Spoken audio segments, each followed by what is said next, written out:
Saya alumni Sidogiri. Pesantren saya Sidogiri didirikan oleh Sayyid Sulaiman bin Abdurrahman Basyaiban Al-Hadrami. Basyaiban itu Ba'alawi, pesantren tertua insya Allah di Indonesia.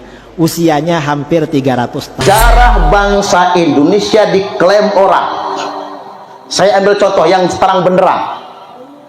Semua ahli Ba'alawi yang ada di Indonesia mengatakan pendiri pesantren Sidogiri Sayyid Sulaiman itu adalah Ba'alawi, dia adalah Habib.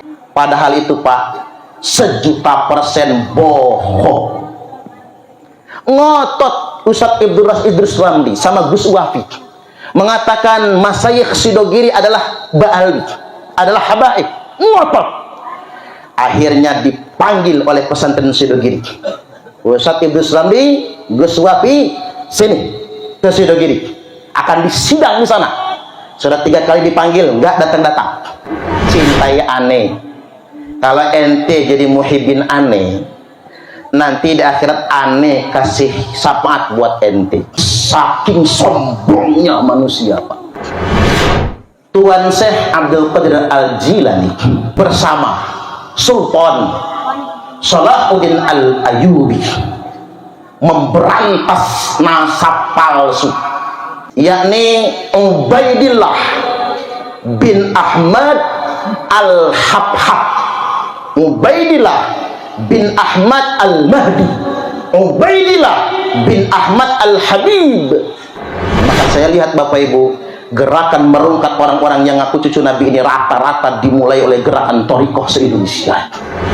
Di dakwahnya Kiai Imad dari Banten itu Pak, bukan benci Habib, justru ingin menyelamatkan para habaib, karena mereka hari ini kan korban dari pengakuan di masa lampau, agar mereka nggak kafir, agar mereka nggak ngaplik neraka. Bahaya, sebentar lagi Imam Mahdi akan muncul Pak. Imam Mahdi itu min ahlil baiti, kata Nabi, adalah ahlul baitku. Maka kita wajib Bapak Ibu memverifikasi kalau ada yang ngaku cucu Nabi, takut ada Imam Mahdi palsu. Nah, Imam Al-Hafiz Ibnu Hajar Al-Haytami mengatakan, yang bagi likulli ahadin ayyakuna lahu ghiratun fi hadan nasabi syarif. Semua orang mukmin wajib risau, cemburu, sensitif dengan nasab mulia keturunan Nabi. Wa dhabathu hatta la yantasib ilaihi sallallahu alaihi wasallam ahadun illa bihaqqin. Dan orang-orang alim, kiai, ustadz, orang yang berilmu yang bisa baca kitab wajib meneliti siapapun yang mengaku anak cucu Nabi, sampai tidak ada lagi yang berani ngaku cucu anak cucu Nabi kalau dia tidak punya data yang benar. Maka semua kiai, semua ulama yang punya ilmu wajib melakukan penelitian terhadap siapapun yang mengaku sebagai anak cucu Nabi.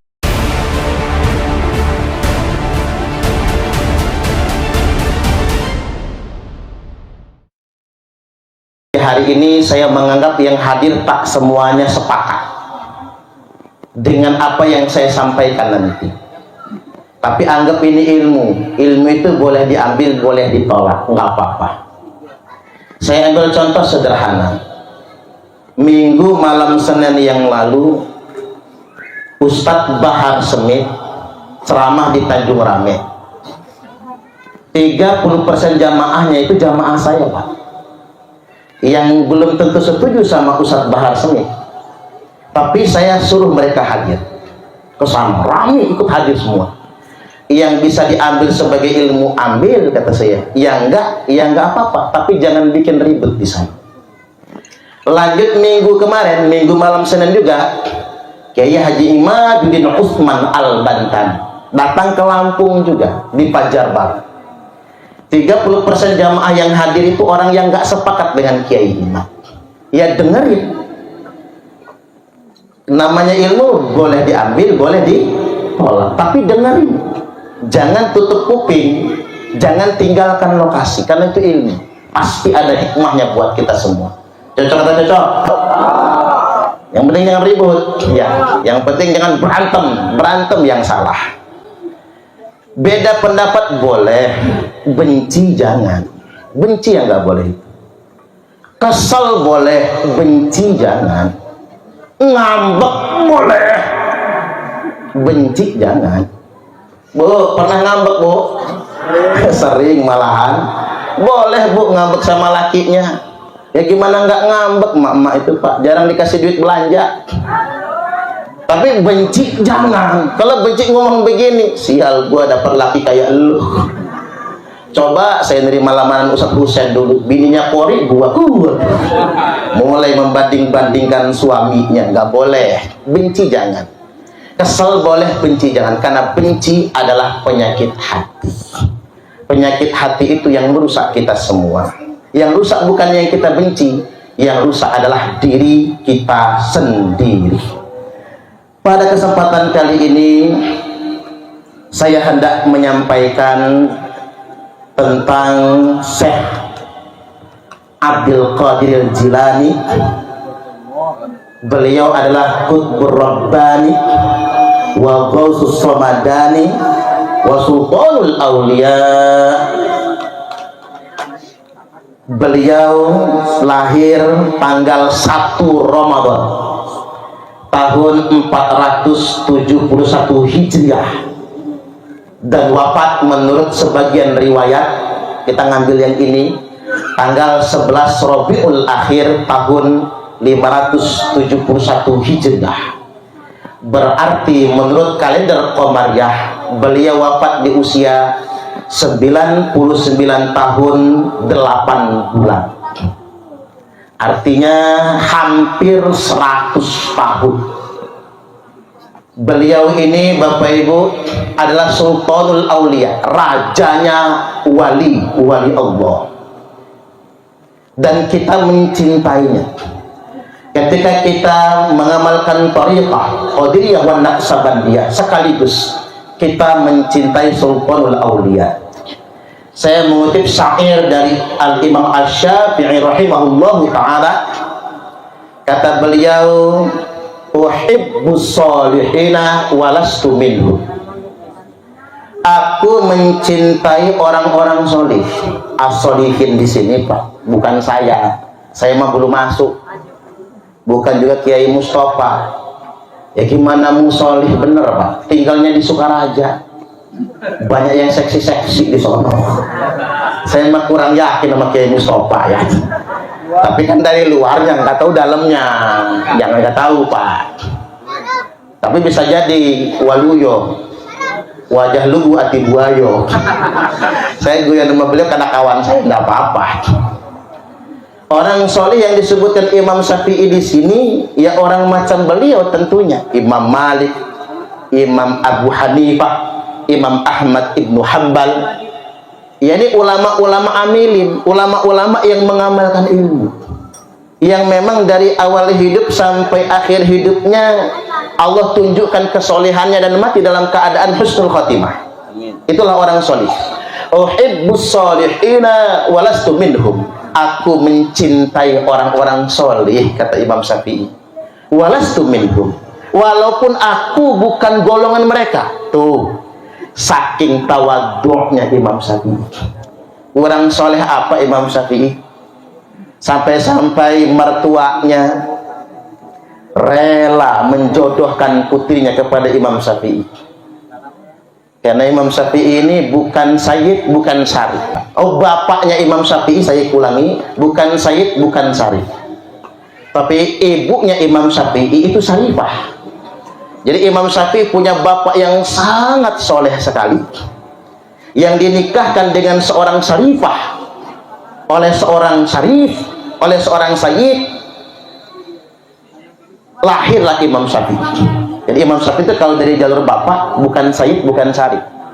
Yang Syarifah itu ibunya. Jadi boleh Syarifah menikah dengan non Syarif, boleh. Syarifah nikah dengan non Sayyid itu boleh.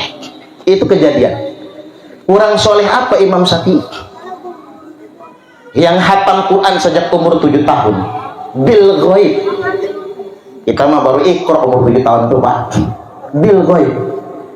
Artinya uhibbus solihina walastu minhum. Aku cinta dengan orang-orang solih, kata Imam Syafi'i. Walastu minhum, walaupun aku tidak termasuk orang solih. Namanya syair kan? La'anni an adala bihim syafa'ah. Aku sangat berharap agar aku bisa mendapatkan syafaat bersama mereka. Perkataan orang yang sangat alim, perkataan orang yang sangat solih. Hanya batas maksimalnya aku berharap mendapatkan syafaat bersama orang-orang solih tersebut. Syafaat dari Kanjeng Nabi. Makanya saya heran Bapak Ibu, kalau ada orang ngomong begini, cintai aneh. Kalau ente jadi muhibin aneh, nanti di akhirat aneh kasih syafaat buat ente. Pernah dengar begitu kan? Itu saking sombongnya manusia, Pak. Dia merasa bisa memberi syafaat kepada umat Nabi. Kalaupun Allah izinkan biiznillah, mungkin di akhirat dia boleh memberi syafaat kepada orang lain. Itu pun gak boleh terucap dari lisannya. Man dzalladzi yashfa'u indahu illa biizni. Tidak ada yang bisa memberikan syafaat di sisi Allah illa biizni, kecuali atas izin Allah. Maka kalau kalimatnya indallah, jangan katakan itu di dunia, itu takabur. Apalagi ada kalimat begini, Pak, nanti tulis nama aneh. Nanti kalau ente mati ditanya malaikat munkar dan nakir, tunjukin aja tulisan nama aneh di belakang kepala aneh itu. Habib Suparman Al-Pukat. Disuruh nulis nama Habib Suparman Al-Pukat, Pak. Nanti kalau ditanya man rabbuka, Habib Suparman Al-Pukat. Itu kan ngajarin kesyirikan. Loh, kok ada yang begitu? Dan itu ditulis dalam kitab. Dalam kitab Syarhul Ainiyah misalnya dikatakan, ada yang ditanya man rabbuka, Habib Abdullah Ba'alwi. Itu dalam kitab loh, Pak, bukan dongeng kata-kata saja, bukan katanya, tapi dituliskan dalam kitab. Wa man nabiyuka, siapa nabimu? Habib Abdullah Al-Haddad atau Habib Abdullah Ba'alwi nyebutnya. Ini kan ngajarin syirik ini. Tapi itu diterima oleh muhibin sebagai kebenaran. Kalau itu benar kita ucapkan, jangan macam-macam, Pak, masuk neraka kita. Man rabbuka, Abah Badru Zaman. Wa man nabiyuka, Abah Badru Zaman. Dikampleng sama malaikat, jangan macam-macam, kena jitak kita. Nah, ini masalah, ini ada sesuatu yang masalah. Sesoleh-soleh Imam Syafi'i tidak berani mengatakan saya bisa memberikan syafaat. Sesoleh-soleh Syekh Abdul Qadir Al-Jailani Qaddasallah tidak berani mengatakan saya bisa memberi syafaat. Beliau itu silsilahnya nyambung sahih. Syekh Abdul Qadir Al-Jailani itu adalah dzurriyyat Nabi. Benar-benar dzurriyyat Nabi, Al-Hasani, keturunan dari Imam Hasan. Enggak berani mengatakan saya bisa memberi syafaat kepada ente. Walaupun barangkali di akhirat nanti barangkali, Pak, Allah izinkan Syekh Abdul Qadir Al-Jilani berikan syafaat kepada yang setia kepada thariqah Qadiriyah wan Naqsabandiyah. Allahumma amin. Orang soleh memang diizinkan boleh memberi syafaat atas izin Allah. Abah juga diizinkan mudah-mudahan oleh Allah untuk memberikan syafaat kepada kita semua. Allahumma amin. Tapi jangan katakan saya akan memberi syafaat kepada ente. Apalagi mengatakan tidak perlu puasa, tidak perlu sholat, yang penting cinta sama aneh. Nanti pokoknya kalau ente mau masuk neraka, gandolin aja surban aneh, gamis aneh gitu, biar masuk ke dalam surga. Enak betul cangkemmu ngomong, ngajarin syirik itu. Tapi saya ingin kabarkan berita gembira, karena di sini adalah umat Nabi semua. Rasulullah Shallallahu Alaihi Wasallam telah bersabda, likulli nabiyyin da'watun mustajabah. Tiap-tiap nabi itu punya doa yang pasti dikabulkan. Fata'ajjala kullu nabiyyin da'watah. Semua nabi-nabi itu menyegerakan doanya, buru-buru minta. Misalnya Nabi Musa, doamu sekarang akan dikabulkan, langsung minta. Itulah mengapa nabi-nabi yang lain, Pak, tidak punya hak prerogatif memberikan syafaat. Kecuali saya, kata Nabi, wa inni ikhtabatu da'wati syafa'atan li ummati yaumal qiyamah. Saya semua doa yang pasti dikabulkan, enggak jadi doa, bukan ditolak.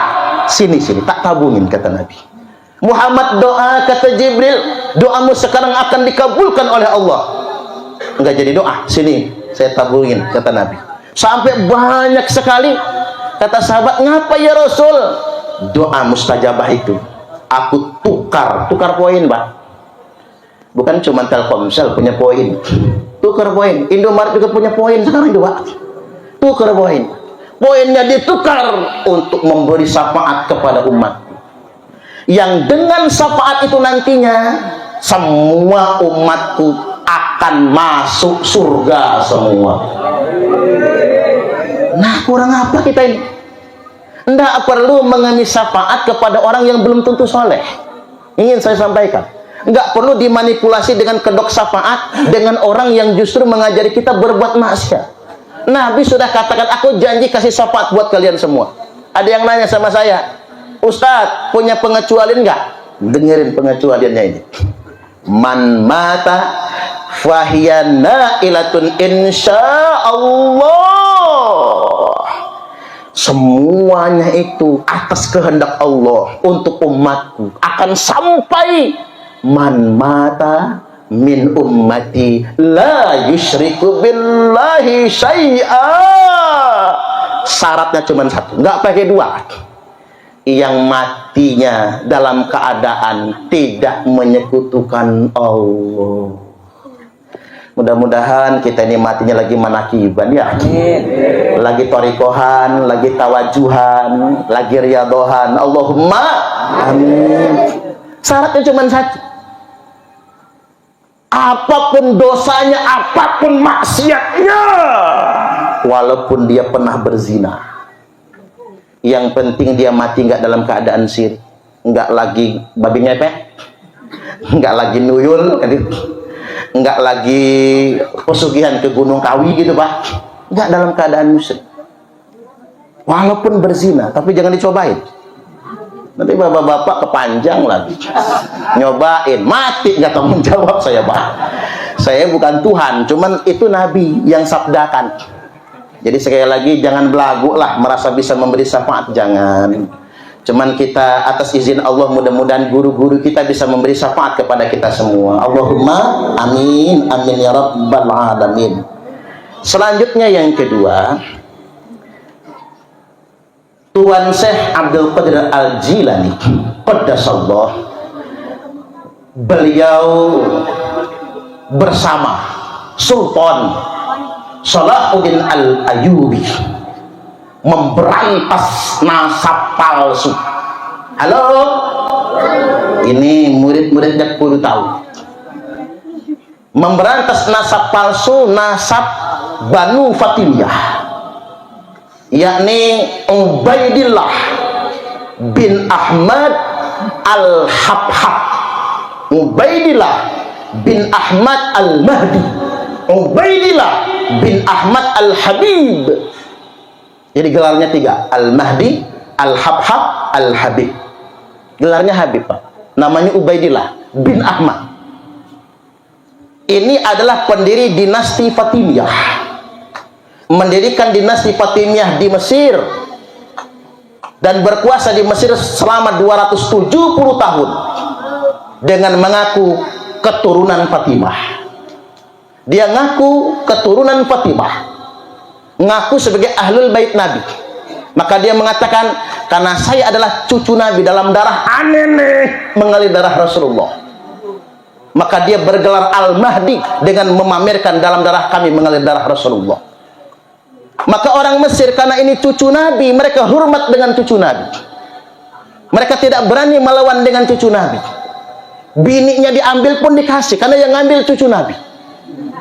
Itu di Mesir, Pak, terjadi. Hartanya dirampas, didawir. Lalu atas fatwa Syekh Abdul Qadir Jilani, atas fatwa dari beliau, keturunan Ubaidillah bin Ahmad Al-Habib bukan cucu Nabi, berantas. Maka Sultan Salahuddin Al-Ayyubi memimpin pasukan memberantas dinasti Fatimiyah. Ternyata betapa mencengangkannya, Pak. Ubaidillah bin Ahmad Al-Habib adalah orang Yahudi asli. Orang Yahudi asli, ngaku cucu Nabi, bergelar Al-Mahdi, bergelar Al-Habib, bergelar Al-Habhab. Ini fakta sejarah loh. ditulis dalam berbagai macam kitab, bukan kata saya. Ini benar-benar terjadi. Dan mengapa Sultan Salahuddin Al-Ayyubi berani memberantas? Karena fatwa Syekh Abdul Qadir Al-Jilani. Karena mengapa? Syekh Abdul Qadir Al-Jilani adalah gurunya Sultan Salahuddin Al-Ayyubi. Walaupun beliau wafat tahun 571, runtuhnya dinasti Fatimiyah baru pada tahun 574. Jadi baru 3 tahun. Tapi yang namanya waliullah, Pak, maka semua dikabulkan. Maka saya lihat Bapak Ibu, gerakan merungkat orang-orang yang ngaku cucu Nabi ini rata-rata dimulai oleh gerakan Thariqah se-Indonesia. Mudah-mudahan perjuangan ini dimudahkan oleh Allah Subhanahu wa taala. Allahumma amin amin ya rabbal alamin. Nah, kembali lagi, runtuhnya Banu Fatimiyah tahun 574 Hijriah. Di saat yang sama lahir Muhammad bin Ali Ba'alwi yang lebih terkenal dengan istilah Faqih Muqaddam, yang kemudian dalam kitab Syamsul Zahirah, kitab Syamsul Zahirah ini baru ditulis oleh Abdurrahman Al-Masyhur yang wafatnya tahun 1320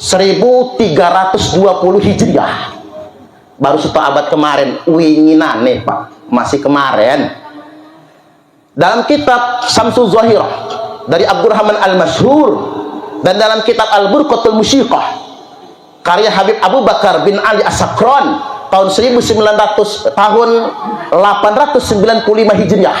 Saya ulangi, ditulis oleh Habib Abu Bakar bin Ali As-Sakran tahun 895 Hijriah, berarti abad ke-9, menyebutkan bahwasanya Al-Faqih Al-Muqaddam itu lebih mulia dari Tuan Syekh Abdul Qadir Al-Jilani. Tak ulangi nih Pak, itu dalam kitab zaman sekarang, bukan kitab zaman dulu, tapi ya nggak tahu kitab itu apa kualitasnya. Mereka mengatakan Faqih Muqaddam lebih mulia daripada Syekh Abdul Qadir Al-Jilani. Ini luar biasa su'ul adabnya. Mohon maaf, disampaikan dalam berbagai macam majlis hadrah, dalam majlis Simtudurah dan lain sebagainya, diulang-ulang berkali-kali, rekamannya menyebar di media sosial, mengatakan Faqih Muqaddam lebih mulia daripada Syekh Abdul Qadir Al-Jilani. Ini masalah ini Bapak Ibu. Mengapa saya katakan masalah? Membanding-bandingkan ulama aja udah nggak sopan, itu su'ul adab, itu udah nggak sopan, etikanya nggak ada. Yang kedua, fatalnya apa? Emang siapa? Man huwa? Siapa Muhammad bin Ali Ba'alwi atau Faqih Muqaddam ini yang dikasih gelar Imamul A'zam Faqihil Muqaddam? Apa sih artinya Imamul Azam? Imam besar umat Islam, alias imam jumbo. Mengapa sih Pak mereka tuh gampang betul mengklaim imam besar, imam besar, imam besar? Nah, masyarakat awam ini terpengaruh. Saya akan membela imam besar, nyawa pun akan saya korbankan. Kebiasaan memang. Yang derajatnya Faqih Muqaddam ini dalam ilmu fikih di atas Imam Hanafi, Imam Malik, Imam Syafi'i, Imam Hambali. Mapas lah mencawa Lampung. Mapas Pak. Secara fikih lebih hebat daripada imam 4 mazhab. Bahkan saya nonton tadi ada video Tuan Hasan berkata begini, Habib Abdullah Bil Faqih itu mengatakan kepada dia, "Hei Hasan, kamu nggak pantas jadi murid saya. Yang pantas jadi murid saya itu adalah Imam Hanafi, Imam Malik, Imam Syafi'i, Imam Hambali." Ada orang yang merasa ilmunya sangat hebat, yang pantas belajar sama dia tuh 4 imam ini tadi. Dan itu dituliskan dalam berbagai macam kitab dan disampaikan dalam berbagai macam forum. Padahal kalau dia Imamul A'zam, tidak ada satupun kitab yang menceritakan orang ini. Di zaman itu tidak ada. Nggak ada satupun karyanya. Kalau Tuan Syekh Abdul Qadir Al-Jilani, beliau di NU aja terkenal, kitab beliau 17 tuh Pak, dengan tafsir Al-Jilani yang sangat terkenal juga. Yang di NU belum lagi yang lainnya, yang dalam bentuk manuskrip dan lain sebagainya. Dan saya ingin pastikan malam ini tidak ada satupun catatan sejarah yang menceritakan Faqih Muqaddam. Nggak ada satupun. Baru disebutkan pada abad ke-14 Hijriah orang itu. Beda dengan Tuan Syekh Abdul Qadir Al-Jilani. Beliau sudah disebutkan di zamannya, zaman setelahnya. Semua kitab-kitab menyebutkan, semua ulama menyebutkan tentang beliau. Dan ada kitab yang sangat terkenal, biografi Tuan Syekh Abdul Qadir Al-Jilani, karya Imam Adz-Dzahabi, Syiaru A'lamin Nubala. Itu dikarang oleh Imam Adz-Dzahabi satu abad setelahnya. Berarti Tuan Syekh Abdul Qadir Al-Jilani bukan sosok fiktif. Ada kitab An-Nubala yang menceritakan sosok beliau satu abad setelahnya. Nah, ini penting bagi kita semua untuk diketahui. Jangan sampai diklaim-klaim orang sedemikian rupa. Karena kita ini diajari dengan indoktrinasi. Nah, baik, kemudian yang berikutnya, poin ketiga. Apa hubungan Tuan Syekh Abdul Qadir Al-Jilani dengan orang Indonesia? Nah, ini penting, ini semua penting. Saya ingin sampaikan, Pak. Di antara wali songo di Indonesia ini adalah keturunan Syekh Abdul Qadir Al-Jilani. Di antaranya Sunan Giri. Tapi hati-hati, sejarah bangsa Indonesia diklaim orang. Saya ambil contoh yang terang benderang. Semua ahli Ba'alwi yang ada di Indonesia mengatakan pendiri pesantren Sidogiri, Sayyid Sulaiman, itu adalah Ba'alwi. Dia adalah Habib. Nama aslinya kata mereka Sayyid Sulaiman bin Abdurrahim As-Saiban. Basaiban, tak ulangi. Sayyid Sulaiman bin Abdurrahim Basaiban. Dan itu dipopulerkan oleh Wikipedia, di Google, di mana-mana, disebarkan, diajarkan. Padahal itu, Pak, 1.000.000% bohong. Ngotot Ustadz Idrus Ramli sama Gus Wafi mengatakan Masyayikh Sidogiri adalah Ba'alwi, adalah habaib. Ngotot.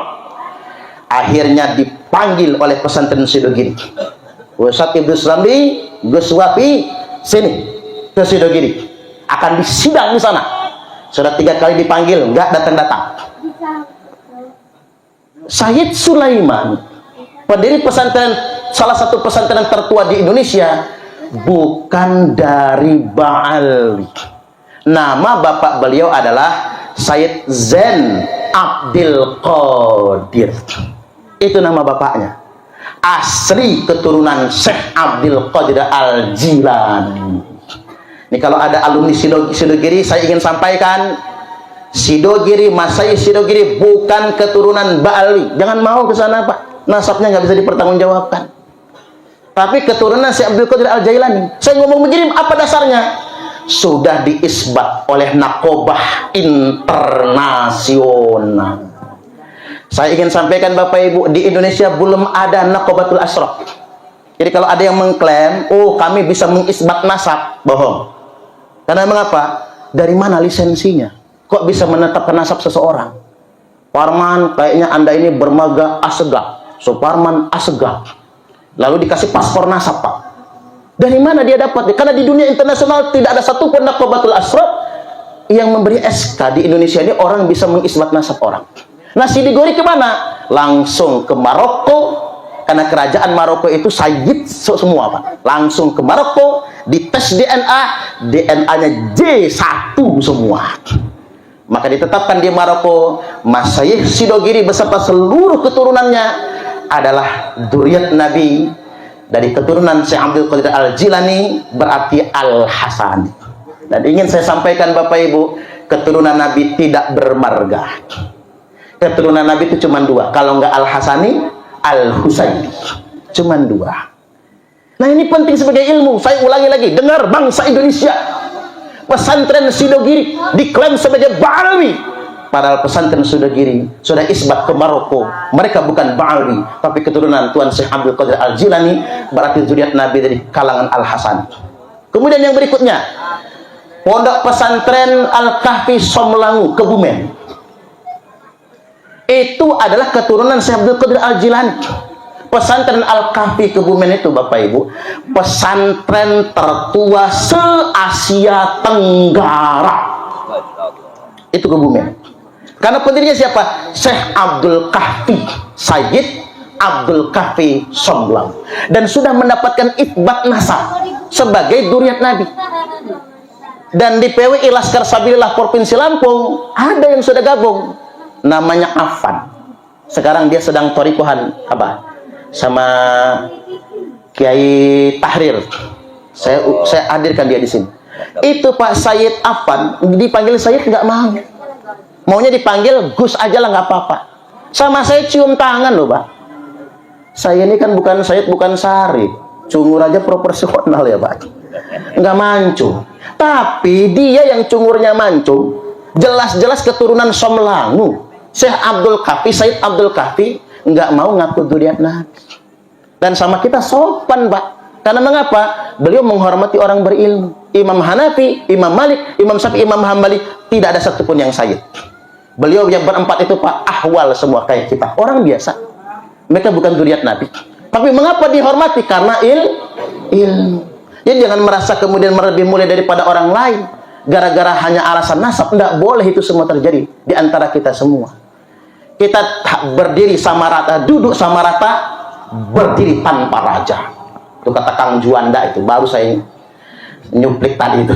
Berduduk sama rata, berdiri tanpa raja. Duduk sama rendah, berdiri sama tinggi. Yang membedakan kita illa bittaqwa. Yang membedakan kita semua adalah ketakwaan. Berikutnya lagi, Sunan Gunung Jati, Syekh Syarif Hidayatullah diklaim sebagai Ba'ali. Abah dari Sunan Gunung Jati ya, Abah? Nah, Abah ini jelas. Abah beliau wajar ketika beliau memimpin thariqah, karena beliau adalah dzurriyyat Sunan Gunung Jati. Tinggal tes DNA aja, Bah. Mahal tuh, 8 juta. Sayang duitnya, Bah. Mending buat nyembelih kambing gitu ya. Sunan Gunung Jati itu diklaim Ba'ali. Padahal Sunan Gunung Jati itu adalah putra Syarif Abdullah Umdatuddin, hasil pernikahan beliau dengan Nyimas Rara Santang. Nyimas Rara Santang adalah putri Prabu Siliwangi yang kemudian masuk Islam bersama kakaknya Pangeran Cakrabuana. Lalu kemudian diperintahkan gurunya berangkat haji ke Mekah, lalu mukim beberapa saat. Di Mekah dinikah oleh Syarif Abdullah Umdatuddin. Lantas kemudian Syarif Abdullah Umdatuddin diangkat menjadi Sultan Mesir. Karena beliau diangkat menjadi Sultan Mesir, maka Nyimas Rara Santang diubah namanya menjadi Syarifah Mudaim. Ketika mukim di Mekah, lahirlah Syarif Hidayatullah. Setelah anak ini menjadi besar dan dewasa, diperintahkan pulang ke tanah air. Lantas kemudian oleh pamannya diberikan Cirebon untuk mendirikan Kesultanan Cirebon, dan beliau adalah Sultan pertama. Dan putra beliau yang paling tua, laki-laki ya, putra laki-laki ya, kalau putra laki-laki, putri mah perempuan ya. Putra beliau tertua adalah Sultan Maulana Hasanuddin, yang beliau kemudian menyerang kerajaan Sunda, dapatlah Banten, maka didirikan Kesultanan Banten dengan Sultan pertama Maulana Hasanuddin. Lantas kemudian Syarif Hidayatullah, beliau dapat petunjuk dalam mimpi, ada cahaya dari langit. Cahaya dikejar sampailah di Lampung, tepatnya di Pugung Raharjo. Lalu menikahi putri kerajaan Pugung. Beliau ingin menikahi putri tertua, tapi nggak dikasih. Maka diperintah menikahi putri kedua, Putri Sinar Kaca. Lalu hamil, punya anak, Mina Gejala Bidin. Beliau pulang sampai di Cirebon, cahaya masih ada di Lampung. Berarti salah, bukan kepada Putri Sinar Kaca. Maka beliau balik lagi ke Lampung, maka Raja Pugung memberikan putri tertua, Putri Sinar Alam. Lalu hamil, setelah dicerai ya tentunya, karena tidak boleh dua saudara perempuan dikumpulkan dalam satu pernikahan. Jangankan kakak beradik, bibi sama ponakan aja tidak boleh dikumpulkan dalam satu pernikahan. Maka kemudian dicerai Putri Sinar Kaca, dinikah Putri Sinar Alam, hamil, pulang lagi ke Cirebon. Kalau pulang ke Cirebon, namanya pernikahan kerajaan. Putri Sinar Alam bukan selir Sunan Gunung Jati, beliau istri resmi, Pak. Maka nggak boleh dibawa ke Cirebon sebagai selir, tapi tetap di kerajaan Pugung. Maka lahirlah Mina Gejala Ratu. Dua kakak beradik ini setelah besar diperintah oleh Raja Pugung, cari bapakmu di Cirebon sana. Maka kemudian dicari, Mina Gejala Ratu dikasih namanya Raden Muhammad Zaka. Yang lebih terkenal, ada Jaka di sini? Nggak ada ya Pak? Raden Muhammad Zaka, maka lebih terkenal di Lampung Raden Muhammad Aji Saka, yang kita kenal dengan sebutan Ratu Darah Putih. Raden Muhammad Aji Saka itu nguap beneran apa itu? Raden Muhammad Aji Saka mendirikan Keratuan Darah Putih. Mina Gejala Bidin mendirikan Keratuan Melinting. Maka kemudian sampai sekarang ada cicitnya Raden Muhammad Aji Saka, namanya Raden Inten Kesumaratu I. Raden Inten Kesumaratu I punya anak namanya Raden Imba Kesumaratu II, yang perang melawan VOC, lalu gugur, ditawan di Batavia, dibuang ke timur Belanda, lalu kemudian gugur, mati di sana. Cuman istrinya yang selamat karena sedang hamil. Siapa yang dikandung istrinya? Raden Inten Kesumaratu II, yang wafat dalam usia 22 tahun tanggal 5 Oktober perang melawan VOC. Makanya silsilah keluarga putus di Raden Inten II, tapi dilanjutkan oleh pihak paman kandungnya, Dalom Kesumaratu. Ini penting bagi kita semua. Jangan mau sejarah kita dibelokkan. Makanya disampaikan oleh para ulama, kalau ada manuskrip yang mengatakan Sunan Gunung Jati itu nasabnya ke Ba'alwi, maka itu manuskrip palsu. Saya ulangi, kalau ada yang mengatakan Sunan Gunung Jati itu silsilah nasabnya ke Ba'alwi, itu manuskrip palsu. Yang benar manuskripnya yang berdasarkan Serat Wali Songo itu berasal dari Mesir, seorang syarif, berarti keturunan Al-Husain atau Imam Husain. Penting bagi kita semua agar sejarah tidak kemudian dibelokkan. Selanjutnya tidak kira-kira? Lanjut? Tanggung, diselesaikan dulu sama saya. Pokoknya nggak boleh selesai sebelum lanjut. Baik, yang berikutnya saya ingin menyampaikan beberapa keteladanan Wali Songo, tapi saya ingin ceplik sebentar kan, mumpung tim Hadroh masih di sini. Lagu tim Hadroh tadi itu bukan sholawat yang sebelum saya naik tadi. Mengapa bukan sholawat? Ketika dikatakan ya Habibana Abdurrahman Sakof, itu bukan sholawat. Hati-hati dik, bisa musyrik dengan macam-macam. Makanya nanti ditasnya dulu sama abah ya. Jadi kalau yang ngamalin sholawat, tasnya dulu sama abah. Jadi jangan sampai kemudian kita baca sholawat nggak tahu artinya. Ya Tarim, ya Tarim, ya Tarim, ya Tarim, itu bukan sholawat. Mending kita ngomong ya Lampung, ya Lampung, ya Lampung, ya Lampung. Mending begitu. Kebanggaan kita kepada daerah kita. Itu bukan sholawat. Nah tapi nggak apa-apa. Santri saya maklumi karena mungkin pinter ngajinya Pak, belum tentu tahu arti maknanya. Saya penting untuk saya ingatkan. Baik, sedikit lagi saya hendak sampaikan. Yuk kita meneladani Wali Songo. Wali Songo itu kalau tidak salah Pak, cuman 2 yang bukan keturunan Nabi. 7 Wali Songo itu keturunan Nabi semua. Walaupun memang nasab ke bawahnya karena tidak dicatat, kalau kata orang tua pati obor. Sengaja Wali Songo tidak mau membanggakan nasabnya, nggak mau.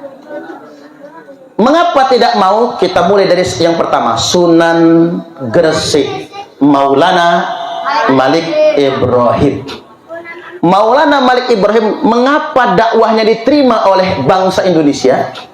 Walaupun sebelumnya sudah ada Islam Pak, tapi belum ramai.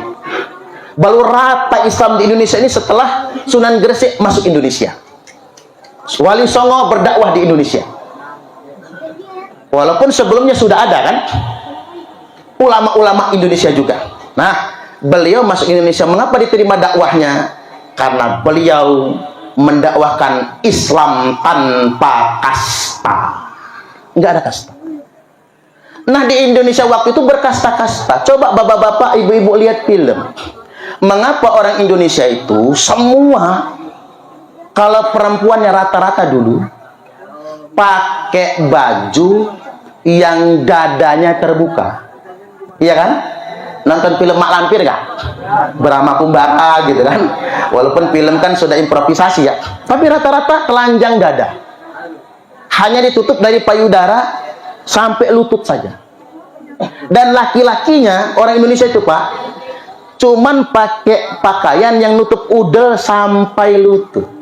Itu rata-rata 90% bangsa Indonesia, bangsa Nusantara ya dulu, belum ada Indonesia soalnya. Itu pakaiannya kalau perempuan dada terbuka sampai ke lutut, laki-lakinya dari udel sampai ke lutut. Mengapa?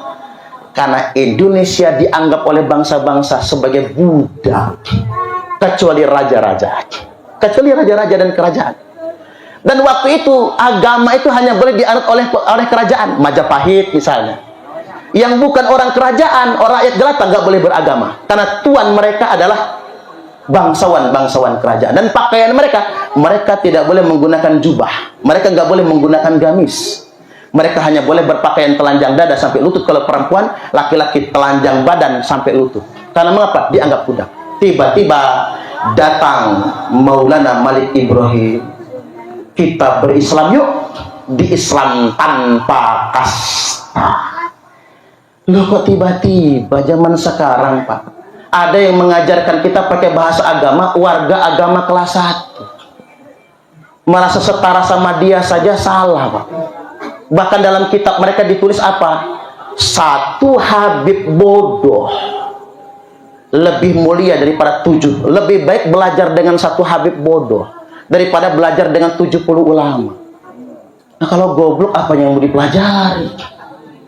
Satu kaki Habib ahli maksiat lebih mulia daripada kepala ulama yang mengamalkan ilmu. Ini bukan fitnah ini Pak, dalam kitab Ba'ali ditulis ini. Ini yang mereka ajarkan di majelis-majelis mereka. Dulu Maulana Malik Ibrahim mengajar kepada kita tanpa kasta. Lalu tiba-tiba di 2024 kita mengajarkan kasta. Nabi sallallahu alaihi wasallam telah bersabda, la fadla li'arabiyyin ala a'jamiyyin wala li'ajamin ala arabiyyin. Tidak ada kelebihan orang Arab dengan orang non-Arab, tidak ada kelebihan orang non-Arab dengan orang Arab, tidak ada kelebihan orang yang kulitnya merah dengan yang kulitnya hitam, dan tidak ada kelebihan orang yang kulitnya hitam dengan yang kulit merah, yang kuning dengan yang putih, yang coklat dengan yang kuning, illa bitaqwa, kecuali cuman takwa. Hari ini saya sampaikan kepada para kiai, para ustadz, para ulama sebandar Lampung, kalau Anda tidak berani bersuara akan ini semua, berarti kita sengaja membiarkan santri kita dalam kebodohan. Ini hadis Nabi. Nabi bersabda, ya ma'asyara Quraisy, wahai orang-orang Quraisy, ini Muhammad, saya la ugni ankum minallahi syai'a. Saya Muhammad, bangsa kalian tidak bisa menolong kalian sedikit pun di sisi Allah. Nabi bersabda dengan orang Quraisy, suku, bangsa. Kalau bahasa kita, orang Indonesia, saya nggak bisa nolong kalian walaupun saya Indonesia. Nabi bicara tentang bangsa, kebangsaan. Lalu ya Bani Abdi Manafin, wahai keturunan Mbah Abdi Manaf. Nah kalau Nabi sedang ngomong Mbah Abdi Manaf, berarti bicara tentang kesukuan. Senak Lepung, Ulun Lampung, Turki turunan kita, Jalmak Sunda, Tiang Jawi, sampai segitunya. La ugni angkum minallahi syai'a. Saya Muhammad tidak bisa menolong kalian sedikit pun di sisi Allah.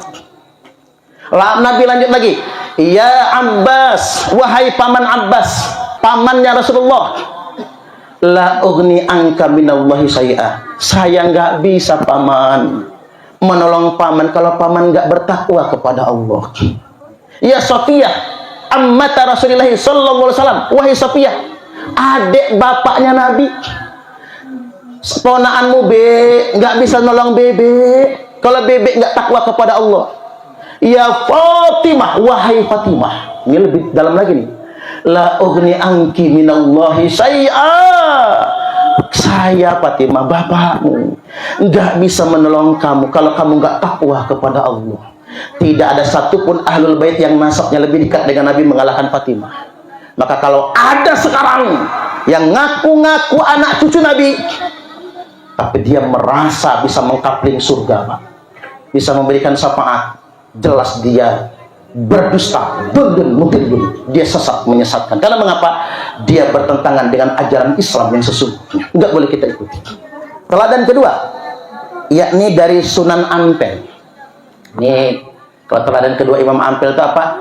Kita kenal dengan istilah handing cipto, nutup babakan hawa songo, menutup 9 lubang, mengendalikan hawa nafsu. 2 lubang mata, 2 lagi lubang hidung, 4, yang 2 lubang telinga, 6, yang ke-7 lubang cangkem, yang ke-8 dan ke-9 lubang bawah. Saya tahu namanya tapi nggak berani menyebutkan, Pak. Kalau Bapak Ibu nggak paham, japri aja lah nanti ya. Japri aja itu. 9 lubang ini selalu mengeluarkan kotoran. Dari mata, kotoran yang keluar namanya belek. Dari hidung yang keluar namanya upil, umbel. Dari kuping namanya congek bin cule. Dari mulut namanya iler, ences, jigong. Saya sempat ngayal, Mbah, seandainya iler santri berharga, mungkin kiai pesantren sugih semua, Pak. Cukup nadahin iler santri, Pak. Jangan suruh tenggelam di bantal. Wih, kaya, Pak. Kayak ilernya walet itu ya. Lubang bawah, yang keluar dari lubang bawah apa? Yang depan air kencing, yang belakang pisang goreng. Itu kalau lagi sehat, Pak. Tapi kalau nggak sehat, bubur kacang hijau, mencret. Itu dari Sunan Ampel itu. Terus Sunan Ampel juga punya istilah moh limo, moh main, moh minum, moh madat, moh madon, moh maling. Karena manusia itu kalau sudah punya 5, lengkap hidupnya, Pak. Minum, madat, narkoba, madat itu ya. Minum, madat, main judi, termasuk judi online, main, kemudian madon, maling. Coba karena masuk YouTube, Pak, nanti jenengan mukanya kelihatan di YouTube. Nomor 1 main, nomor 1 minum, nomor 2 madat, nomor 3 main, nomor 4 madon, nomor 5 maling. Ulang sekali lagi. Nomor 1 minum, nomor 2 madat, nomor 3 main, nomor 4 madon, nomor 5 maling, nomor 6 mampus. Kalau sudah lengkap, Pak. Oke, teladan yang berikutnya Sunan Derajat. Teladan Sunan Derajat apa? Ini pakai bahasa Jawa semua. Wali Songo itu di Jawa sih, Pak, soalnya ya. Menehono teken marang wong kang wuta, menehono busana marang wong kang udo, menehono pangan marang wong kang luwe, menehono pangyupan marang wong kang tudanan. Diterjemahkan dulu nih. Ini banyak jaseng soalnya ya. Masa jaseng nggak ngerti Jawa? Saya ini bapak saya Komring, Pak, Lampung bapak saya. Ibu saya Ogan, ngerti saya. Menehono teken marang wong kang wuto, menehono busana marang wong kang udo, menehono pangan marang wong kang luwe, menehono pangowat pangyupan marang wong kang kudanan. Berikan tongkat untuk orang buta, berikan pakaian untuk orang yang telanjang, berikan makan untuk orang yang lapar, berikan payung untuk orang yang kehujanan. Itulah Wali Songo, itulah keturunan Nabi. Keturunan Nabi itu Bapak Ibu gak akan pernah minta sama umat Nabi. Keturunan Nabi Ahlul Bait itu, Pak, bukan minta tapi ngasih. Keturunan Nabi itu, Pak, gengsi, minta sama umat. Lebih baik dia kelaparan daripada minta. Makanya jangan ngaku keturunan Nabi kalau masih nelponin jamaah. Gua mau maulid, kirim sapi 1. Gua mau maulid, kirim duit merah 99 lembar. Bukan. Dari situ sudah terbukti dia bukan zuriat Nabi. Karena tidak boleh yang namanya apalagi malak, apalagi ngancam-ngancam, nggak boleh. Ahlul bait Nabi itu gengsi, minta-minta kepada umat Nabi. Halo? Saya kalau maulid saya ceramahkan begini Pak. Cerita Ali dan Fatimah yang nadar puasa 3 hari karena Husain sakit. Begitu bayar nadar, nggak ada yang dimakan. Imam Ali kerja dapat upah, buat roti cukup buat 3 hari. Pas mau berbuka, ada orang miskin kelaparan minta-minta. Udah 3 hari nggak makan, semua persediaan berbuka dikasih. Hari kedua, ada anak yatim telanjang, persediaan makan dikasih semua. Hari ketiga, ada orang yang baru saja dilepaskan dari musuh sebagai tawanan Pak, dikasihkan semua. 3 hari puasa, berbuka dan sahur hanya pakai minum saja. Datang ke rumah Nabi dalam keadaan lemah. Kata Nabi, ada apa kalian? Diceritakan oleh Fatimah. Nangis Nabi Pak. Turun firman Allah, surah Al-Insan, wa yut'imuna ta'ama ala hubbihi miskinan wa yatiman wa asira. Mereka memberikan makanan yang sangat mereka cintai untuk orang miskin yang kelaparan itu, untuk anak yatim yang telanjang, untuk tawanan yang baru saja dilepaskan. Zuriat Nabi, ahlul bait Nabi pantang minta kepada umat Nabi. Apalagi memperkaya diri Pak, dengan ngaku sebagai anak cucu Nabi. Yang ada tuh mereka ngasih. Dan anak cucu Nabi, pakaian yang dia suka kalau diminta harus dia kasih. Makanya jangan ngaku anak cucu Nabi kalau masih sayang sama bajunya, masih sayang sama mobil, masih sayang sama motor dan lain sebagainya. Baik, ini terakhir ini. Gak usah lama-lama, capek saya juga Pak. Yang terakhir ingin saya sampaikan, saya mengikuti para ulama Nusantara yang mengatakan rata-rata wali songo itu zuriat Nabi.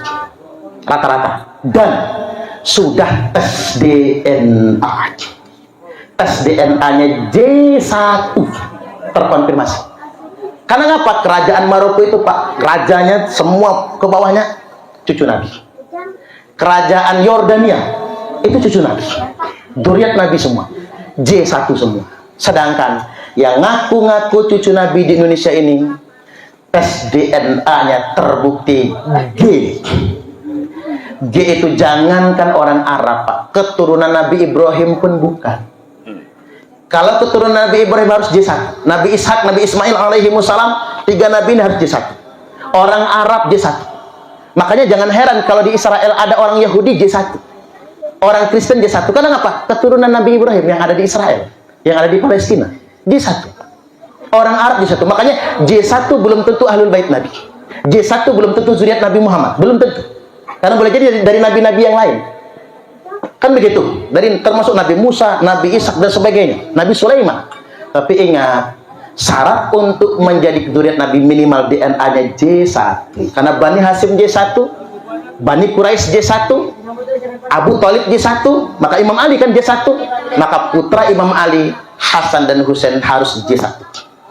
Saya ditanya orang, Ustaz, apa sih untungnya membahas masalah nasab? Begini Pak, kita ini umat Nabi. Kalau kita mau dapat syafaat Pak, siapapun yang ngaku-ngaku anak cucu Nabi kita, nggak boleh kita biarkan. Ntar dulu, gue pengen tahu lo beneran cucu Nabi gue apa bukan. Karena kita umat Nabi, nggak pantas kita ngaku umat Nabi kalau orang ngaku-ngaku sebagai cucu Nabi, tapi kita biarkan begitu saja. Apalagi menggunakan pengakuan tersebut untuk eksploitasi. Maka saya bacakan hadis sebagai hadis penutup ini.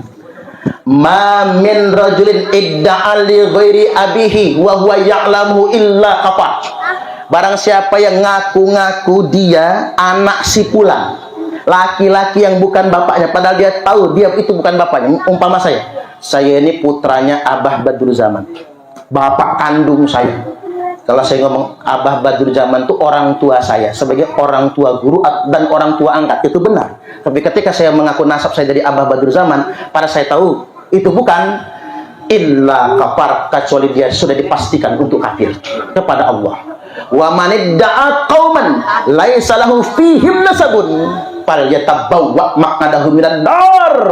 Barang siapa yang ngaku-ngaku dia keturunan Nabi, ngaku-ngaku dia keturunan Bani Hasyim, ngaku-ngaku dia keturunan dari Bani itu, Bani ini, laisa lahu fihim nasabun, padahal nasabnya bukan berasal dari situ, fal yatabawwa maq'adahu minan nar, maka silakan dia mengkapling tempat tinggalnya di dalam neraka. Di dakwahnya Kiai Imad dari Banten itu, Pak, bukan benci Habib, justru ingin menyelamatkan para habaib, karena mereka hari ini kan korban dari pengakuan di masa lampau, agar mereka nggak kafir, agar mereka nggak ngapling neraka. Bahaya, sebentar lagi Imam Mahdi akan muncul, Pak. Imam Mahdi itu min ahlil baiti, kata Nabi, adalah ahlul baitku. Maka kita wajib, Bapak Ibu, memverifikasi kalau ada yang ngaku cucu Nabi. Takut ada Imam Mahdi palsu. Nah, Imam Al-Hafiz Ibnu Hajar Al-Haytami mengatakan, yang bagi likulli ahadin ayyakuna lahu ghiratun fi hadan nasabi syarif. Semua orang mukmin wajib risau, cemburu, sensitif dengan nasab mulia keturunan Nabi. Wa dhabathu hatta la yantasib ilaihi sallallahu alaihi wasallam ahadun illa bihaqqin. Dan orang-orang alim, kiai, ustadz, orang yang berilmu yang bisa baca kitab, wajib meneliti siapapun yang mengaku anak cucu Nabi, sampai tidak ada lagi yang berani ngaku anak cucu Nabi kalau dia tidak punya data yang benar. Maka semua kiai, semua ulama yang punya ilmu wajib melakukan penelitian terhadap siapapun yang mengaku sebagai anak cucu Nabi.